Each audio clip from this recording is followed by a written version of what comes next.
Манай өргөдлийн байнгын орон дээр ер нь ирж байгаа иргэдээс ирж байгаа өргөдлөө. За нийтийн өргөдлийн системийг харахаар ер нь 3 зүйлэл иргэдээс хүсэж байгаа. Нэг нь бол ерөөсөө амьдрах орчинтой холбоотой. Энэ болохгүй байна, зам харгуу одоо юу гэдгийг хот тосгонд ингээ амьдрахад ийм байна, тийм байна гэм. Хоёр дахь нь бол шудраг ус байдал. Төрийн үйлчлэгээ чинь шудраг ус байна. Хүний эрх зөрчигдөж ийм асуудал.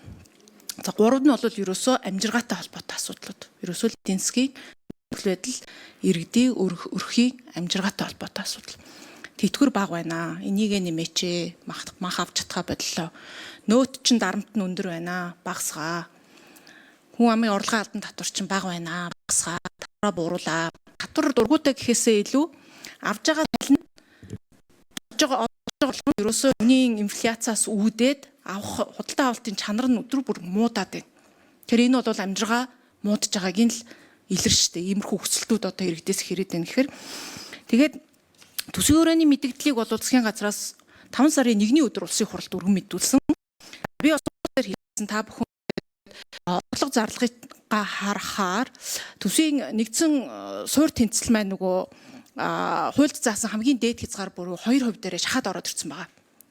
27, 28, 29 онд ямар ч орон зай байхгүй. За гишүүч гэсэн хэлсэн. Гадаад нөхцөл байдал чи юм байна, инфляц чи юм байна. Тааваршгүй нөхцлүүд эрсдэл их байхад та нар эрсдлийг одоо юу гэх шингээх нь орон зай байхгүйгээр тултал нь 2% нь суур тэнцлээ ингээд оруулаад ирсэн байна гэд. За 5 сарын 7-нд буюу төсвийн хүрээ өргөн баригдсанаас 6 хоногийн дараа засгийн газраас татврын багц хуулийг өргөн барьсан. За энэ бол яалтчгүй одоо иргэдийнхэн тэр нөгөө амжиргаатай холбоотой татврын дарамт худалдаа авах чадвартай холбоотой энийг нь хөнгөвчлөө аж ахуйн нэгжүүдтэй бас боломж олгоё гэдэг энэ одоо иргэдийн хүслийг шингээсэн ийм одоо бодлогыг оруулж ирж байгаа. Сайшаалтай арга хэмжээ авж байна. Тэгэхээр би харахаар энэ хоёрын хооронд уялдаа холбоо засгийн газар дээр 6 хоногийн зайтай хийж байгаа болж хийгдэг байгаа мó гэж бодоод байгаа. Хууль зүйн байнгын орон дээр өчигдөр би асуусан. Энэ татврын багц хууль дээр орж ирж байгаа татврын хөнгөлөлт чөлөөлтийг чинь тооцоолол та хэдийн төсвийн хүрээний мэдээллийн тооцоол дээр орсон юм уу? Олох орлого чинь багасгаар байна. Тийм үү? Тэгээ олох орчин багасаад ирэх юм бол нөгөө одоо энд хуулийн хязгаар гэдэг байгаа 2%-аас чинь ихсэх гээд байна. Энийгээ та нар хийж ирсэн юм уу гэдэг хэмийг асуугаад байгаа шүү дээ. Тэгээ энэ дээр би хоёр хүнээс асуумаар мэдээж засгийн газар төлөөлж байгаа энэ хоёр сайд энэ дээр яг ямар нөлөөлөл гарч ирээд энэ дээрээ тусгаж яах болж байна. Эсвэл одоо энэ улсын хурал дээр хилцүүлгийн шатанд энэ зарлагыг нь бууруулах ч байд юм уу те. Энэ асуудлаар ягаад энэ төсвийн юуны хязгаар 2% яг баригдахаар дахиж зарлага бууруулчих юм уу? Төсвийн доктортой байдлын зөвлөөс асуумаар байна. Та бүхэн ч гэсэн одоо энэ макро төвшөнд нь харж байгаа бах. Татврын багц хууль орж ирснийг ч харж байгаа бах. Энэ засгийн газрын оруулж ирсэн энэ дунд хугацааны төлөвлөлтөөр орж ороогүй бол та хэд яаж өөрчлөх ёстой гэсэн мэргэжлийн байр суурь байгаа вэ? Энэ дээр нэг тодорхой хариулт өгөөч гэж хүсэж байна. За энэ хоёр сайд. За тэнцвэржүүлсэн тэнцэл маань 1.5%, 1.7 ихнээд. За энэ бол энэ хэмжээгээр нөгөө гадаад зээл ашиглалт 1.7-оор орж ирдэг гэсэн. Тэгэхээр тэнцвэржүүлсэн орлогын доод хэмжээ 34.7-оос энэ суур тэнцэлгээд байна шүү дээ. Эн чинь бол дотоодны бүтээгдэхүүн 2%-тай тэнцэх хэмжээ нь ашиг байхгүй юу? Ашигтай байна. Орлогын доод хэмжээ, зарлагын дээд хэмжээ хоёрын зөрүү 2%. Энэ чинь ашиг. Энэ ашигаараа бид нөгөө гадаад зээл төлбөрийнхөө үүшгээ хангаа явдаг. Алдагдал тэнцвэрсэн тэнцэл буюу орлого зарлагын тэнцэл чинь 1.7 буюу нийт дотоодны бүтээгдэхүүн 1.5%, 1.7 гэдэг чинь нийт орсноос илүү зарлага энэ 1.5% буюу 1.7 ихнийдээ гадаад зээлээр санхүүжүүлнэ л гэсэн үг. Тэгэхээр энэ нийт орлого зарлага дээр ямар нэгэн хөдөлгөөн орохгүй.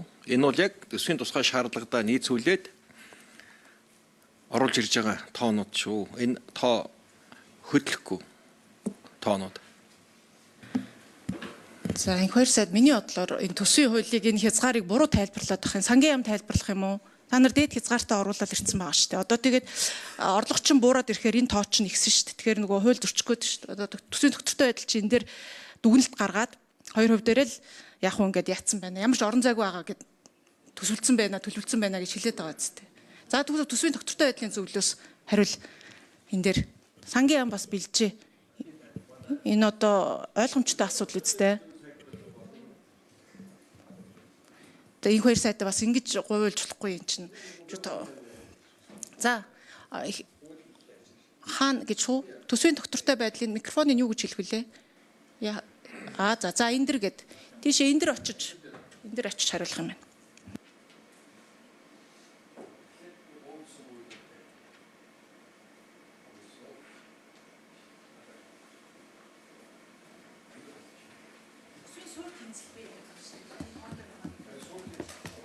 За би доктортой байдлын зөвлөлийн гишүүн Уганбаатар Номон Жим гишүүний асуултанд хариулъя. Би гишүүний асуултыг бол хөндөх ёстой асуудал мөн болов уу гэж бодож байна. Бид 3 сар тухайлбал төсөөл боловсруулж өгөхдөө 2 хөлбөртөөр өгсөн нэгэн татврын реформ хийгдвэл орлого зарлага бол макро эдийн засгийн үзүүлэлтүүд ямар байх вэ? Хийгдэхгүй байвал ямар байх вэ гэдэг дээр 2 ийм хөлбөртөөр 2 хүснэгт өгсөн гэсэн үг. Яагаад гэвэл тухайн үед бол татврын хууль өргөн баригдсан байсан. Татврын реформ өргөн баригдсан байсан. Сүүлд нь та бүхэн мэдж байгаа энэ өөрчлөлт буцаагаад татсан сая тэгээд дахиад шинээр өргөн барьсан. Тэгэхээр энэ дээр бол зөрөө бол гарах ёстой. Орлого дээр ялангуяа тодорхой хэмжээний дүнгийн өөрчлөлт гарах болов уу гэж бодож байна. Суур тэнцлийн хувьд бол асуудал жаахан өөр. Яагаад тэгэхээр суур тэнцэл чинь нийт орлогоосоо бид нар яах вэ гэхээр суур зарлага гэдэг юм их хасаад гаргаж байгаа. Суур зарлага хэсэг дээр нь бол нийт зардлаас зээлийн ашиглалтаа хасчдаг. Тэгэхээр орлого буурлаа гэд яг тэр хэмжээгээр суур тэнцэл буурна гэсэн ойлголт бас байхгүй. Энэ дээр бас төсвийн доктортой байдлын зөвлөл өнгөрсөн хугацаанд нэлээд хэлж ирсэн. Манай суур тэнцэл бол ингээд эдийн засгийнхаа мөчлөгийг жоохон мэдрэхгүй дандаа л 2% гэж яваад байна гэд ингэж бол хэлээд сануулад л яваад байгаа. Тэгэхээр энэ суур тэнцэл гэдэг ойлголт маань өөрөө жоохон онцлогтой. Яагаад вэ гэхээр зээлийн ашиглалтаа нэмээд суур тэнцлийг ер нь сайжруулах боломжтой. Орлого буурсан тохиолдолд. Тий.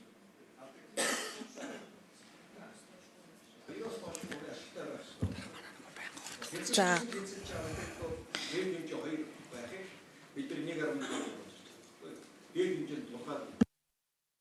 За тэгвэл 1.5-ын чинь дээд хэмжээ нь 2% байх ёстой. Энэ орлого буурлаа гэ та бүхэн тэгвэл 2% баригдана гэж тооцоолж байгаа юм уу? Гадаад зээлийн ашиглалтаас холбоотой. За энийгээ тэгвэл засгийн газар оруулчихгүй бол энэ нөгөө төсөөлч чинь тэгвэл худлаа болох гэдэг юм байна тий. Гадаад зээлийн ашиглалт чинь Эрдэнэ өрөнгийн усан цахилгаан станц газрын тосны юутайгаа нөгөө хууль маань унчаад байгаа шүү дээ тий. Хамаагүй мó тооцоолцсон юм уу? Тэр хууль батлагдана гадуур нь байна гэж тооцоолоод энэ дээр оруулаад ирсэн гэж ойлгож байгаа юу? За инквайр сайд. Энэ тэнцвэрчилсэн тэнцлэр энэ гадаад зээлийн ашиглалтын тоо гарч ирнэ. За энд бол нөгөө Монгол улсын засгийн газрын хамлуулсан 18 их найдын гадаад зээлүүд жигссэн байгаа шүү дээ. Гол нь бид нар энэ тоондоо багтаах гээд 18-аас шахаад төслүүдээр сонжруулаад хэрэгжих хугацааг нь хойш нь тавиад байгаа асуудал байхгүй юу. Тэгээ Эрдэнэ бүрэнгийн усан цахилгаан станц Алтан ширээ нефть боловсрох үйлдвэр чиг том дүнтэй болохоор энэ зээлийн ашиглалтыг чинь дүүргчээд бусад одоо эрүүл мэндийн, боловсролын, хөдөө аж ахуйн, орон нутгийн дэд бүтцийн эрчим хүчний төслүүд чинь энд багтаж орж ирэхгүй байгаа юм. Тэнгүүд энийг төсвөөсөө гаргаа тавьчихаар энийг үүссэн орон зайн дээр нөгөө бусад төслүүд чинь хэрэгжиж эхэлж байгаа гэсэн үг л дээ. Тэгээ энэ дээрээс бид нар бас болгоомжтой хандаж 2 биш 1.5 байхад бол хангалттай. Дээрээс нь тэр суур тэнцлийн 2.2 их найдыг нэмэх гэж ашигтай гарна гэж байна шүү дээ. Энэ хэмжээнд бас гадаад зээлийн ашиглалтаас орж ирж байгаа. Ингээд нийт 4 их найдын гадаад зээлийн ашиглалт байна. 4 их найдын гадаад зээлийн ашиглалтаас бид 2 том төслөө гаргаад ирэхэд бусад салбарын маш олон одоо төслүүд хэрэгжнэ. Энэ нь эдийн засгаа идэвхжүүлэх мөнгөний нийлүүлэлт одоо эдийн засгаа дэмжсэн бодлого болох юм аа.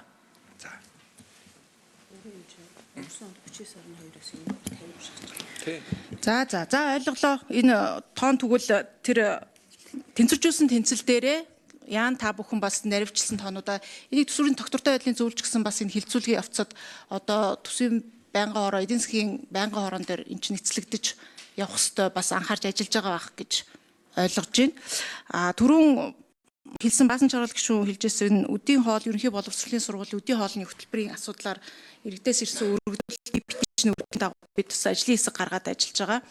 Энэ бол заавал явах ёстой асуудал шүү. Бид нар бас Улсын хурлын тогтоол боловсруулж ажиллаж байна. Тэгээ хүндээ хөрөнгө оруулахгүй бол баахан цагдаа юуны байшин бариад тэгээд нэг юм хөгжчин гэсэн байдлаар явж болохгүй. манай улс нэг тийм амар мөнгөгүйгийн зовлонд орчоод байгаа юм гайгүй. Нэг тийм ихч мөнгө бол биш шүү дээ. Тэгээ тийм мөнгөө өдий хүртэл хүүхдүүдээс харамлж ирсэн. Энэний өөрийнх нь хөрөнгө оруулалтын нь үр өгөөж нь олон жилийн дараа маш том байдаг.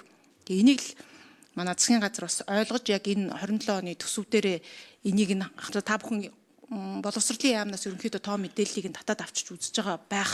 Тэд нар ч гэсэн санал гаргаж байгаа байх. Энэ дээр бас та бүхнийг анхаарад ажиллаарай гэдгийг бас хэлмээр байна. За ингээд гишүүд асуулт асууж дууслаа.